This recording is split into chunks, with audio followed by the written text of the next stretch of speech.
My sister Paige walked into our mother's kitchen with an empty shopping bag, set it down on the counter, and gave me that smile she has been giving me since we were kids. The one that already knows something I don't. Oops, she said. I left Josie at the store. She said it the way you'd mentioned forgetting an umbrella. My mother laughed. Not a nervous laugh. A pleased one. Good, she said. That girl has been taking up too much of your grandfather's attention. Maybe now she'll understand she isn't the only one in this family who matters. 8 miles away, at that exact moment, my 24-year-old daughter was sitting on a folding chair at the customer service counter of a Harbor View supercenter, holding a wooden picture frame in both hands, asking a stranger in an orange vest. Did I do something wrong? I was standing in my mother's powder room with the door locked, and I had already started dialing. My name is Ada Calloway. I am 52 years old. If you have ever watched someone in your own family treat a person they were supposed to protect like an inconvenience, hit like and subscribe, and tell me in the comments what city you're listening from tonight. Before I take you back to that Saturday morning, there is someone you need to know about first. Someone who was not in that kitchen, not in that store, not in any room that mattered that day, because she had been gone for 22 months. Her name was Eleanor Faircloth. Everyone called her Nell. She was my grandmother. And in the last summer of her life, she sat at her own kitchen table with a small recorder and made 8 messages. She gave them to a lawyer named Foster Reams. She told him exactly when each one could be played, and she told him never to play all of them unless the worst version of her family finally showed up at her door. I did not know those recordings existed. My mother did not know. My sister did not know. My grandfather knew. He had known for almost 2 years, and he had never once let it show on his face. The day my sister came back from that store without my daughter, the 7th recording left the lawyer's safe. That is where this story turns. It is not, however, where it starts. Let me take you back to a Saturday morning in September, in a city that had quietly become the only home I had left standing. Savannah, Georgia. 88 degrees before 10 in the morning. The kind of heat that sits on your shoulders instead of passing through. My daughter Josie had picked out her yellow sundress 3 days earlier because she had decided that great-grandfather birthdays required yellow. She is 24. Some mornings she needs help choosing which shoe goes on which foot. Other mornings she corrects my grammar. I have stopped trying to predict which morning I am going to get, and I have stopped needing to. I work from a small house on the east side of town, editing copy for a regional magazine that covers kitchen renovations and coastal gardens. I take long sentences written by contractors and architects and make sure they say exactly what they mean and nothing more. It is quiet work. It suits me. I drive an older silver Subaru with a coffee ring on the passenger seat that has been there since the year my husband died, and I have decided, on purpose, not to clean it. That morning, before any of this happened, Josie sat in the back seat with her stuffed rabbit and asked me the same question she always asks before we see my mother. Is Aunt Paige going to be there?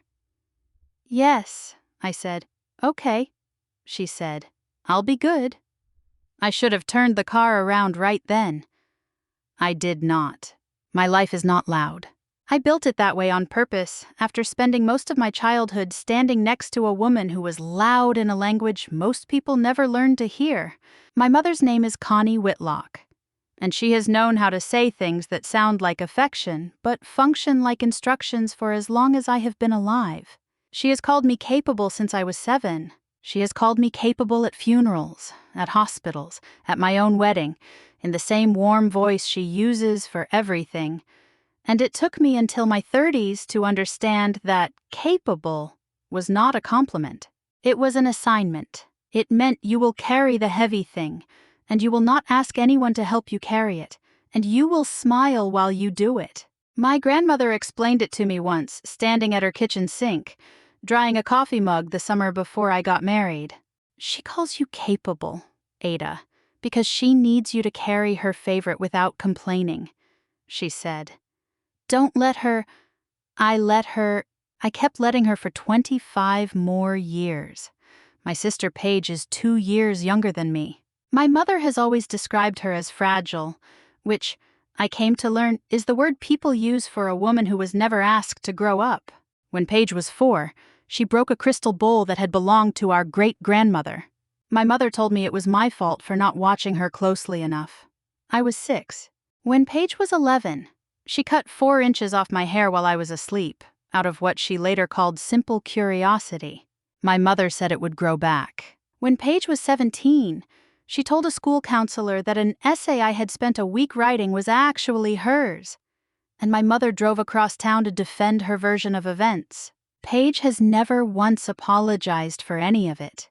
She has, however, told several people over the years that I am the difficult one in this family. She has been saying that for 3 decades, and enough people have believed her that it stopped mattering whether it was true. My husband died 4 years ago. His name was Marcus Calloway, and he had the kind of steady, unhurried patience that made people feel like they had more time than they actually did. He was hit by a driver who never stopped, on a morning run along the river, and there was no meaning in it anywhere, only carelessness. And the same result meaning could never have prevented anyway. Josie was 20 at the time. I held her in the hallway of the funeral home and did not cry, because she was crying, and one of us had to be the floor the other one stood on. My mother came to the visitation. She stayed 22 minutes. She left because Paige, in her words, was having a difficult week and needed her. My grandmother stayed for 4 days. She slept in my guest room. She made eggs every morning and set the plate in front of me and watched until I finished them.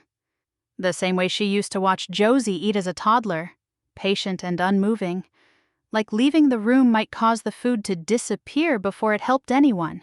My grandfather paid my mortgage for 3 months without ever mentioning it, until I found out from the bank and asked him to stop.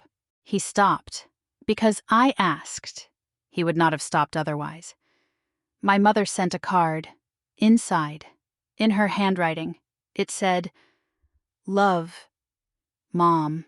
No comma between the 2 words, no signature beyond that. I kept the card anyway. I have kept every card anyone has ever sent me in this family, the kind ones and the careless ones, in the same drawer, because I have never fully trusted my own memory to hold the difference without proof. 22 months ago, my grandmother died. And that was when the part of my family I understood the least finally showed me what it was capable of. My grandmother died of pancreatic cancer on a Tuesday in November, 22 months before that Saturday in the store. The doctors had given her 6 months.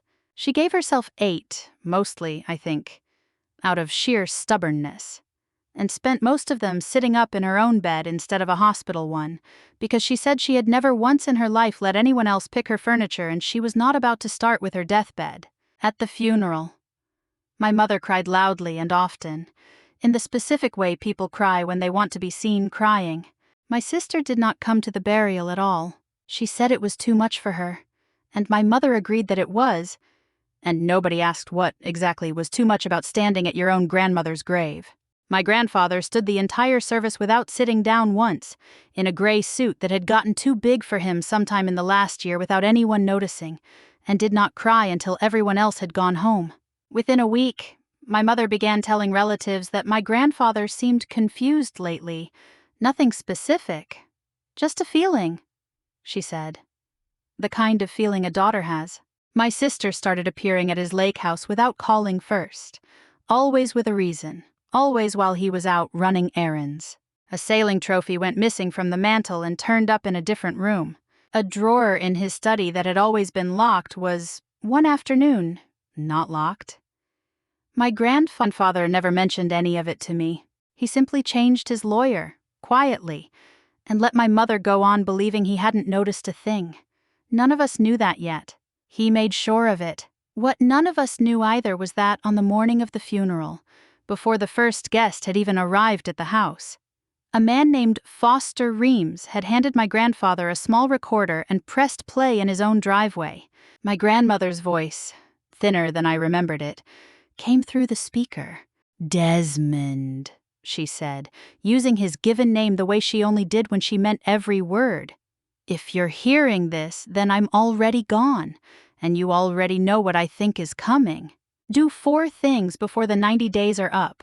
Cameras on every door, new codes on every lock, a bank account Connie has never heard the name of.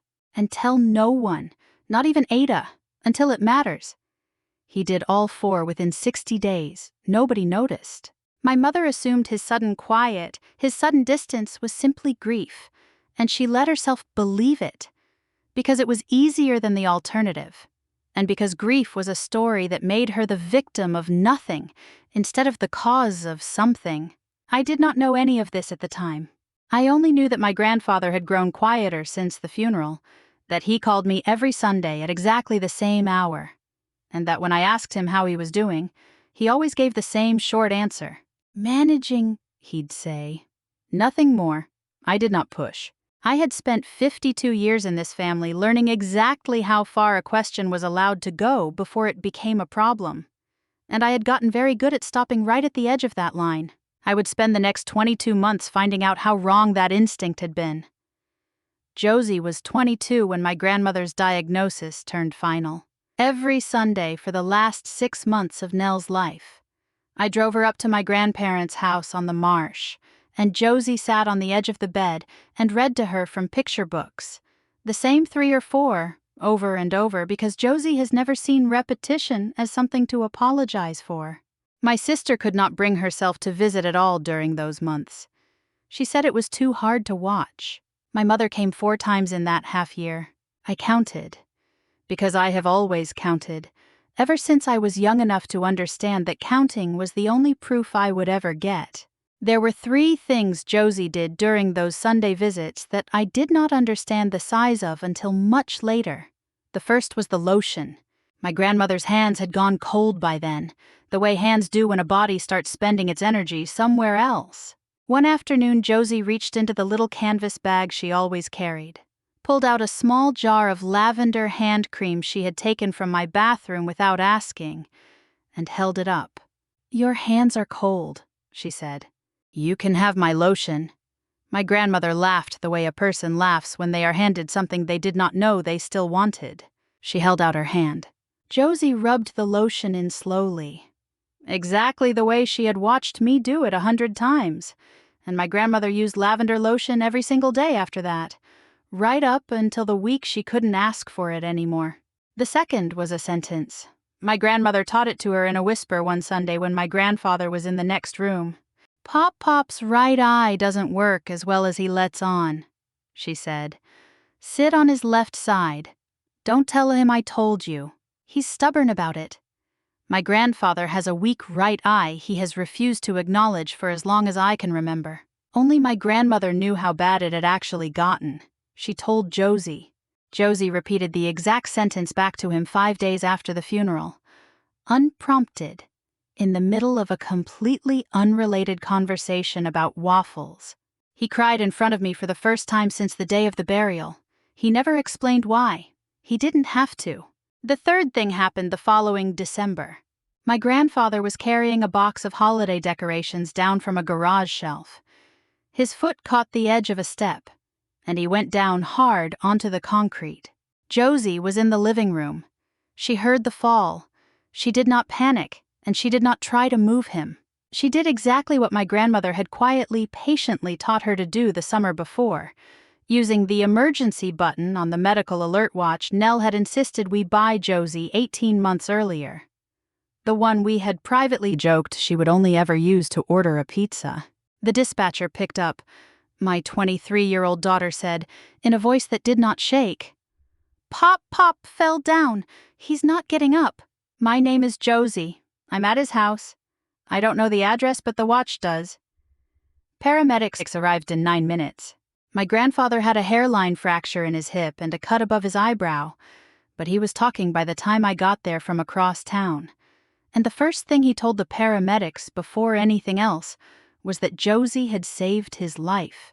That night in his kitchen, once the house had gone quiet again, he told me something else. "Your grandmother saved Josie," he said. I asked him what he meant. He looked at his tea for a long moment before he answered. "Not yet," he said. "Not yet, Ada." I did not ask again. I have spent my whole life in this family learning which doors are worth knocking on twice, and I had already decided, without fully admitting it to myself, that this was one I was not ready to open. 20 days after Josie made that call, my grandfather stood at the head of his own dinner table on Christmas Eve, before he had even picked up the carving knife, and raised his glass. He looked at my daughter. "To my favorite great-granddaughter," he said. "She has her great-grandmother's hands, and her great-grandmother's stubbornness about my left ear." Everyone laughed, the real kind, except Paige, who smiled with only the bottom half of her face and said nothing at the table. Later, in the kitchen, while she rinsed a serving dish that did not need rinsing, I heard her murmur to my mother. "He shouldn't say things like that out loud," she said. "It isn't fair to the rest of us." My mother did not disagree with her. She did not agree either. She simply kept drying the dish my sister had already dried once, and let the sentence sit there in the room like something nobody had decided yet whether to pick up. I did not tell my grandfather what I'd overheard. I told myself, at the time, that it wasn't worth repeating, that Paige said things like that when she was tired, that my grandmother, wherever she was, had surely already known exactly what her own daughter and granddaughter were capable of saying in a kitchen when they thought no one else was listening. I was right about one of those things. 5 months later, on a Thursday evening in September, my mother called and asked us to come for brunch that Saturday. Her voice had the particular smoothness of something rehearsed in front of a mirror. "It's been months, Ada," she said. "Paige misses you. Just come." She did not say my name like a person says a name. She said it like a key being turned carefully in a lock that had given her trouble before. I went anyway.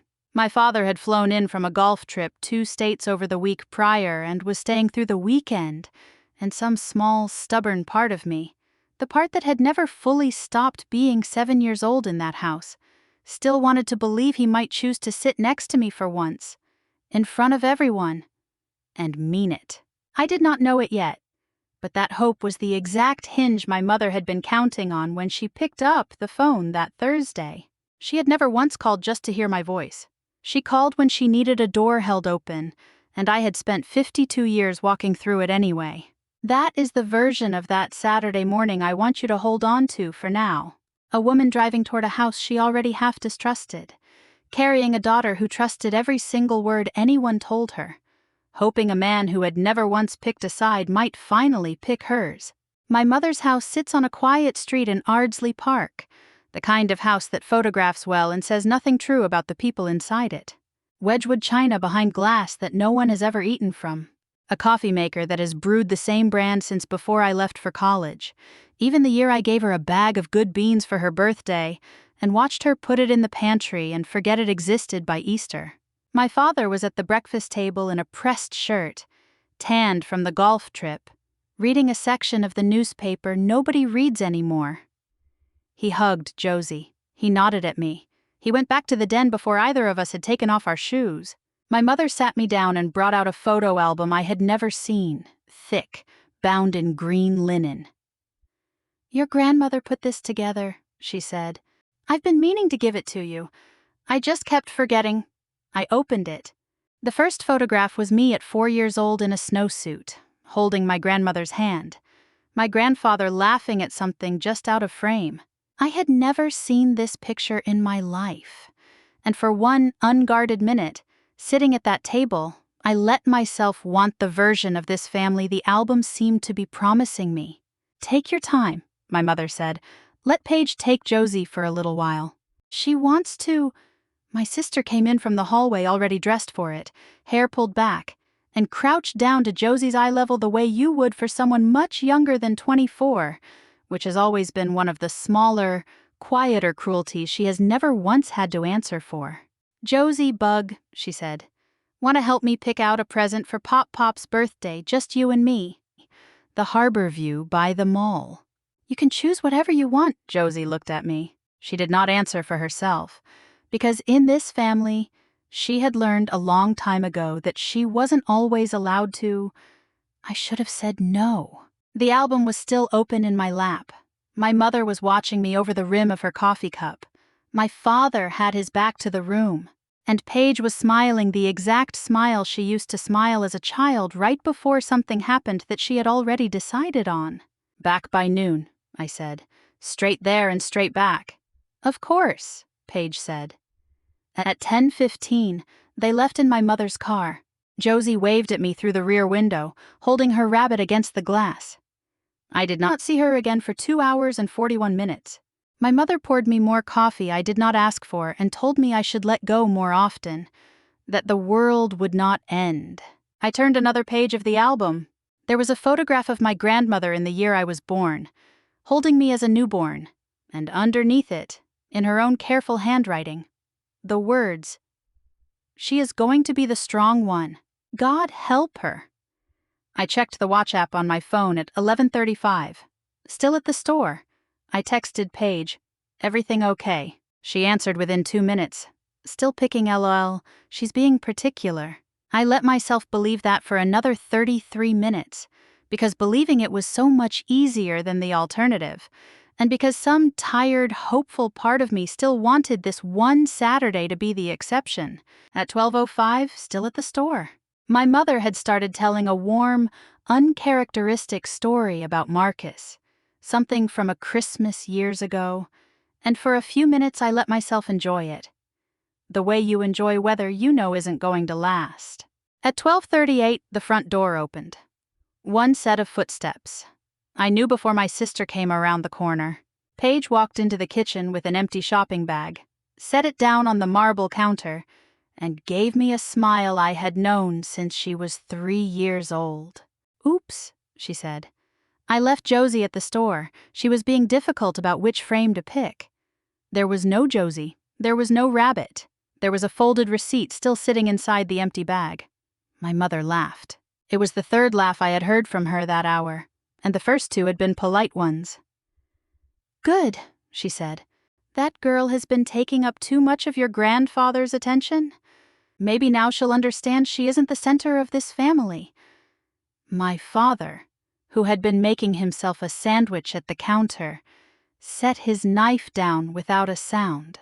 He walked to the back door, opened the screen, and stepped out onto the patio, closing it gently behind him. I had known that particular quiet my entire life. It was the sound of my father leaving a room rather than being in it while my mother said something she actually meant. I picked up a cloth napkin from the table, folded it once, and set it back down. It was not a delay. It was not shock.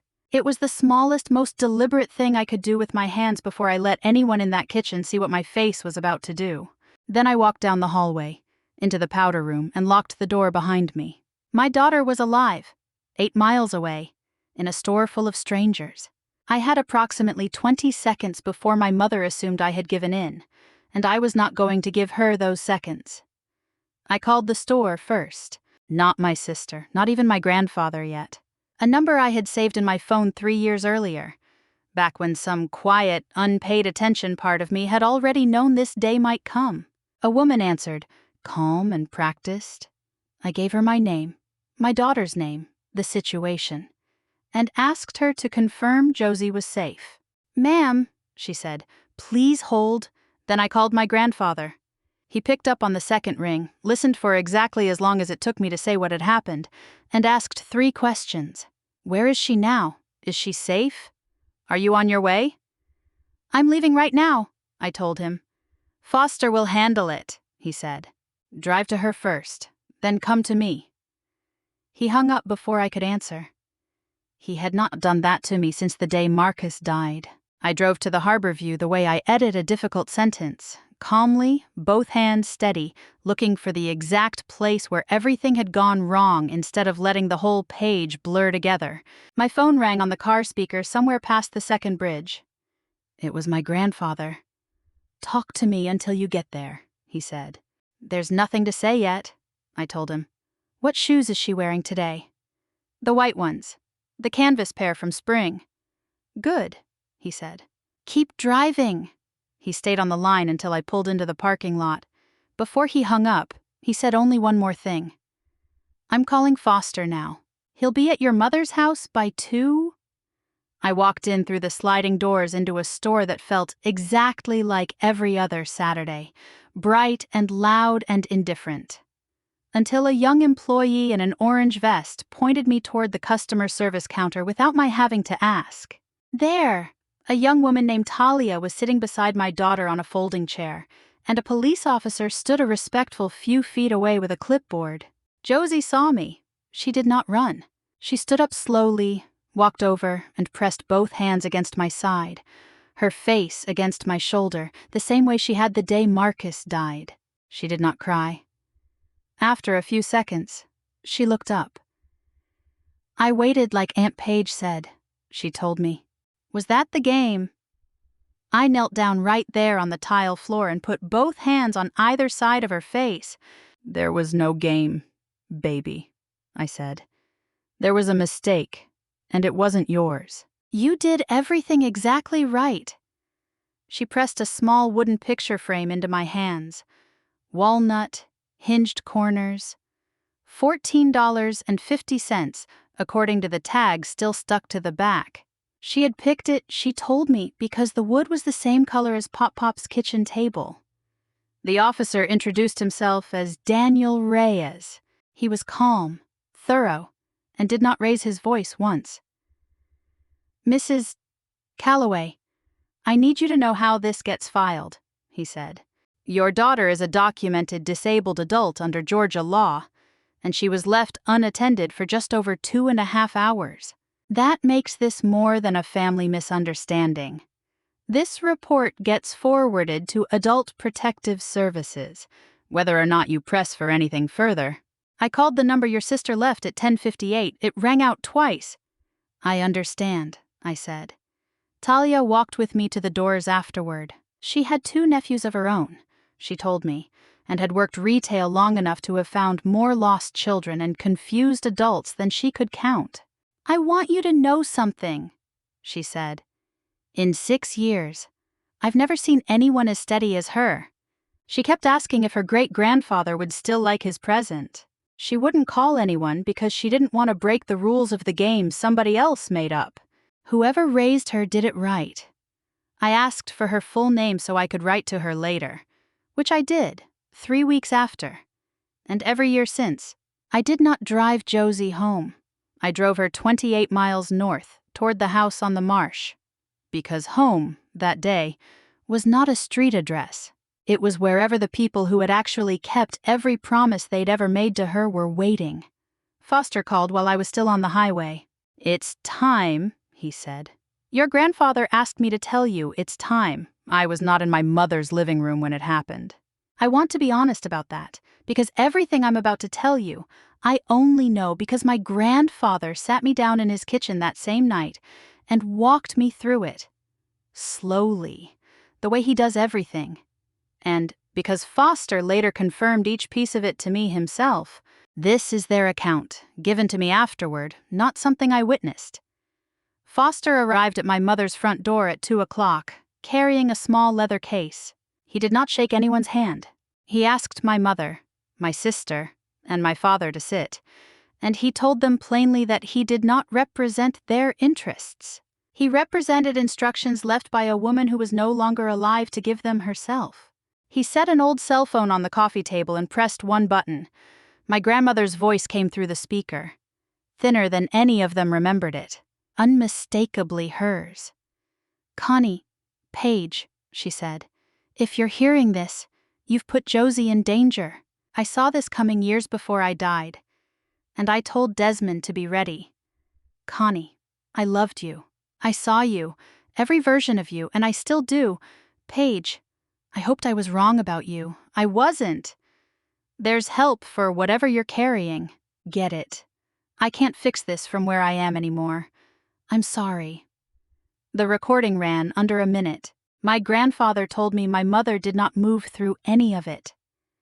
My sister started crying by the 3rd sentence and did not stop. When it ended, she said one word out loud. Grandma. My mother did not look at her. My father, according to my grandfather, walked out of the kitchen doorway, into the front closet, put on his light jacket, and went and sat on the porch swing by himself. He did not come back inside for the rest of it. Foster let him go. Foster had not come for him. Foster waited a full minute. Then he picked up a second phone, an old one my grandmother had used for years, and told them there was one more recording, and that she had been specific about the order. The audio was muffled, a ceiling fan running somewhere in the background, my grandmother's own kitchen, the microphone left on rather than pointed at anyone. A woman's voice. On a call, not knowing she was being recorded. My sister's voice, Paige's voice, from 3 months after Marcus died. "Honestly," she said, "if something happened to Ada, or God forbid Josie, Mom and I would actually inherit something real. Right now we're nothing. And there's that little trust Marcus set up for Josie too, sitting there doing nothing for anybody who actually needs it." The recording ran just over 4 minutes. Foster let all of it play. My sister had cried through the first one. She went completely silent through the second, my grandfather said, silent in a way that frightened him more than the crying had. My mother said one word. Beatrice, she started, then corrected herself. "Nell," Foster nodded once. "Yes, ma'am," he said. I did not hear any of that with my own ears. I heard my grandfather's voice describing it to me across his kitchen table that night, his tea gone cold in front of the empty chair he still set a place for. And I felt something settle in my chest that I can only describe as relief shaped like grief. Not relief that any of it had happened. Relief that, for the first time in 22 months, somebody had finally said it plainly. In a room with all of them in it, instead of leaving it for me to sense at the edges and never be allowed to name, my grandmother had heard my sister's own voice say it out loud, 3 months after I buried my husband. And she had done something about it instead of simply grieving quietly and hoping the rest of us would notice on our own. My grandfather poured 2 cups of tea that night, one for himself and one for the empty chair across from him, the way he had every evening for 22 months, and did not touch his own until the other one had gone cold. "Your grandmother left me 8 letters, Ada," he said. "I've heard 6. There's one I heard tonight, and there's one I'll never hear at all." He went through them quickly, the way you'd finally set down a weight you'd been carrying so long you'd stopped noticing the shape of it. The first, delivered the morning of the funeral, told him to secure the house before anyone thought to ask why. The second came the week my mother first suggested, gently, that he simply tour a senior community just to look. He said no without explaining, and had the locks changed within days. The third arrived the week my mother forgot to invite him to Thanksgiving. Foster drove him to my house instead, and my mother never learned about that dinner for 6 more weeks. The fourth came the week Paige asked him for money to launch a business and later told my mother, for 2 months, that he had said yes. The fifth arrived after my mother told a cousin in Asheville that he seemed to be losing his memory. He drove himself to a specialist 3 days later and scored 27 out of 30 on the cognitive assessment, a letter he had framed and given straight to Foster. The sixth came the week Paige showed up at Josie's day program and tried to sign her out without authorization. The coordinator there, a woman named Pam, turned her away on the spot because Paige's name had never once been added to that list, and called my grandfather 2 days later on her own initiative. 6 letters, he said. 6 small, quiet things. And the 2 of them thought they were winning. They'd been losing since the day your grandmother stopped breathing, and neither of them noticed. I asked him about the 8th, the one he said he'd never hear. "It isn't about anyone dying. Ada," he said. And I could hear how carefully he had prepared the sentence, as though he'd known exactly what confusion your grandmother's phrasing might have caused if he ever repeated it carelessly. "It's for the day a judge signs papers naming someone else to stand beside you for Josie, so you're not the only person left carrying this. Your grandmother didn't want Josie's whole future resting on one tired mother.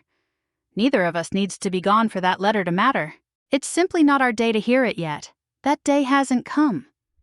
I sat with that for a long time before I said anything back. The days after moved the way water moves after a storm, unevenly, and always toward the same low ground. Paige texted first that evening. It was a joke that went wrong. I'd never actually hurt her. The next morning, I'm sorry. Please call me. By that night, Mom's in pieces. She needs you. 3 stages in under 24 hours. And never once the middle one, where a person simply sits with what they've done.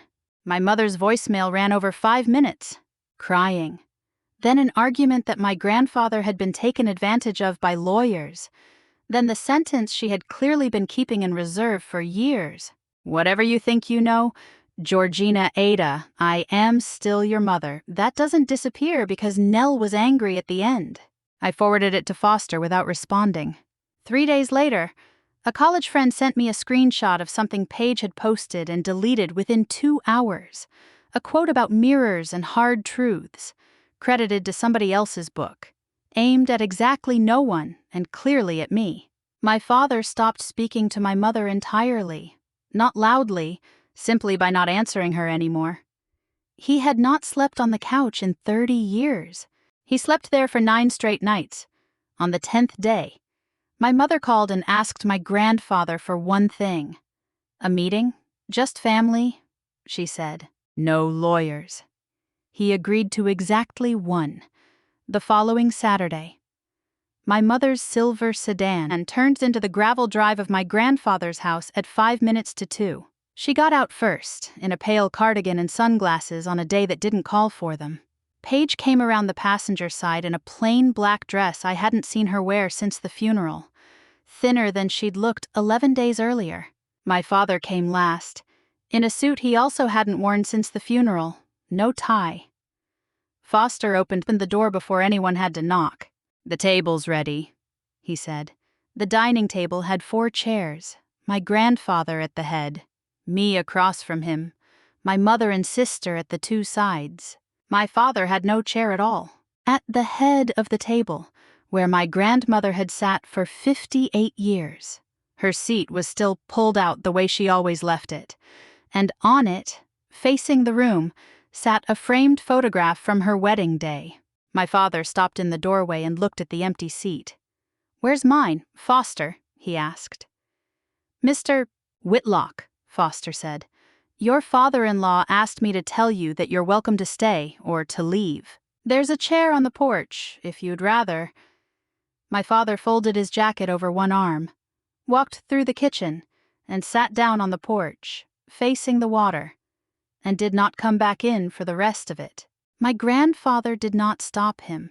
He had not exiled him. He had simply, finally, given him a choice my mother never had. Foster laid it all out on the table without raising his voice once. The police report, the store's time-stamped exit footage, a printed statement confirming the trust my grandfather had built in 2011, amended 3 times since, of which he remained sole grantor with full authority to modify it during his lifetime. No one else's consent required. No one else's notice owed. Effective this month, Foster said. Monthly distributions to Mrs. Whitlock and Ms. Whitlock are reduced by 22%, decreasing on the same schedule for 5 months, after which they end. The lease on the condominium your father has been covering, Ms. Whitlock, is terminated. You have 75 days, and the successor trustee role, designated to you in 2011, Mrs. Whitlock, has been reassigned.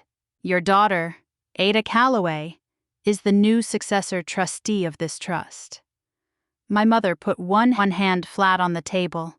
"Dad, I know I've made mistakes," she said, "but this is too much. Couldn't we just sit down without lawyers? Just family, like we used to." My grandfather did not answer her right away. He looked past her, toward the head of the table. "Connie," he said. "Look at the chair," she looked, and she cried. For the first time in front of me in longer than I could remember. Not at her father, not at me, not at her granddaughter. At a chair. Foster picked the old phone back up and played the second recording once more. Paige listened to about 90 seconds of her own voice this time before she stood, walked into the front hallway, and stood with her back against the wall. Not crying now, just standing, Josie was in the next room with a set of wooden blocks Foster had brought for her, and without looking up, she said, in her ordinary voice, "Hi, Aunt Paige." Paige could not say it back. At the door, my grandfather spoke once more, the last thing he said that day. "Your grandmother saw both of you clearly long before I did." He told my mother and sister, "I'm only finishing what she already started. Foster will mail the rest." My mother walked to the car without looking back. Paige did. She looked at the wooden picture frame on the bookshelf where Josie had placed it weeks earlier. Held that look for 3 long seconds. Then got in. My father waited on the porch another 10 minutes after they'd driven off. Then walked out to the gravel and called a ride back into town. The first envelope with no return address came to my mailbox 11 days later. Half a sheet of notebook paper. 4 lines.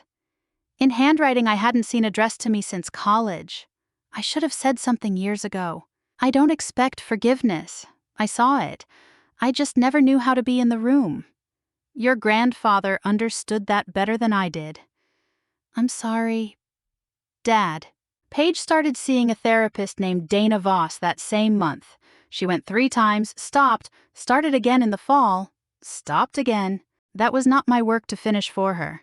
My father spent the better part of a week trying to save a dying shrub in my mother's garden before finally giving up on it, driving to a nursery and planting a young magnolia in its place, alone, without asking anyone for help. Weeks later, on a Sunday morning, Josie and I drove up to the house on the marsh for breakfast. My father was already there, sitting on the porch beside my grandfather, a small bakery box between them. Having arrived without calling ahead, neither of them explained how that had come to be arranged. Neither of them needed to. We ate breakfast at that table together, all 4 of us. And it was Josie, halfway through her eggs, who finally broke the quiet. "Pop, Pop," she said. "Can I put new lotion in the jar when it runs out?" "Yes," my grandfather said. "Same kind." Your great-grandmother left the list. Foster has it. If you're still listening, take this with you before you go. Check who's on your loved one's pickup list. Check who has your door code. Check who's allowed to make a decision for someone you love when you're not in the room. Then change whatever needs changing. Today, not someday. My father looked at me across the table. "Ada," he said. "Dad," I said back. That was the whole conversation. It was enough.